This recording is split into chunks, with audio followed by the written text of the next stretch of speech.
Assalamualaikum warahmatullahi taala wabarakatuh. Hari ini saya akan membentangkan kesan bekerja sambilan terhadap tahap tekanan dalam kalangan pelajar di universiti. Kajian ini menggunakan kaedah istiqra' nafis iaitu indeks.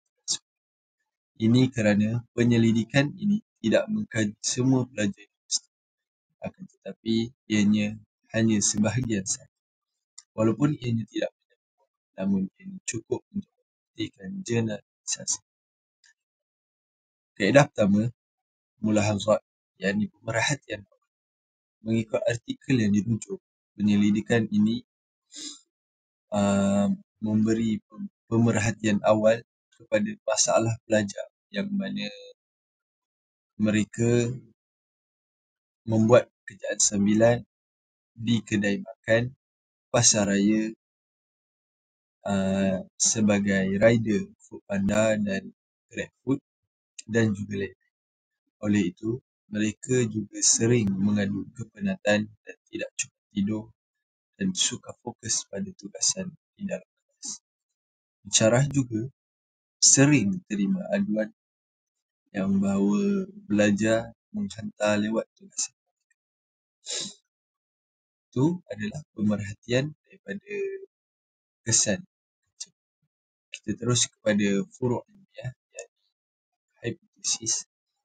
Daripada hipotesis yang kita peroleh, pelajar yang kerja sambilan mempunyai tahap tekanan lebih tinggi berbanding pelajar biasa.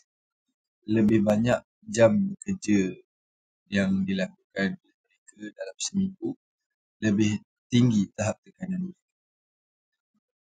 Tekanan juga meningkat apabila pekerjaan sambilan mereka ini mengganggu waktu tidur. Dan itu adalah furuk. Dan kita terus kepada burhanah, yakni pembuktian. Melalui kaedah ini, kita dapat membuktikan bahawa hasil pembuktian yang mana kita telah melakukan soal selidik seramai 50 pelajar di universiti, yang mana 45 daripada mereka ini membuat pekerjaan sambilan, tak kisah daripada apa-apa pekerjaan sekalipun, dan hanya 5 sahaja tidak bekerja.